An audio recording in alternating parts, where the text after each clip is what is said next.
హనుమకొండలో retaining walls పనులకు ప్రభుత్వం శ్రీకారం చేపట్టింది. సమయ నగర్ నుండి నయీం నగర్ నాలాకు 91 కోట్ల వ్యయంతో నిర్మిస్తున్న నాలా పనులకు ఎమ్మెల్యే నాయని రాజేందర్ రెడ్డి ప్రారంభించారు. నగరంలో అభివృద్ధి పనులకు ప్రజలు సహకరించాలని కోరారు.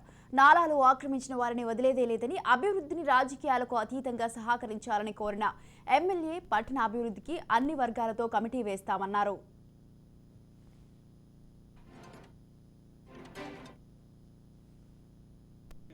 మళ్ళా వర్షాకాలం వచ్చే అవకాశం ఉన్న దృష్ట్యా యుద్ధ ప్రాతిపదిక మీద దాన్ని ప్రారంభించడం జరుగుతుంది.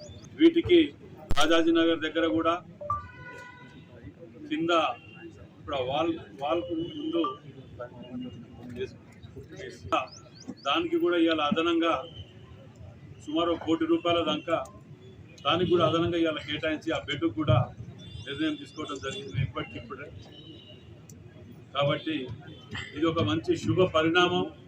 హన్మకొండ పట్టణానికి సముద్రం రాకుండా చూసుకోవటానికి మంచి పరిణామంగా భావిస్తూ, మరి అదేవిధంగా స్మార్ట్ సిటీ ఫండ్స్లలో కూడా పోతరా నగర్ దగ్గర మన వాల్ బండ్ కూడా నిన్న కమిషనర్ గారు, మేయర్ గారు, కమిషనర్ గారు మేము కూర్చొని దాని మీద కూడా కొన్ని నిర్ణయాలు తీసుకోవడం జరిగింది. 4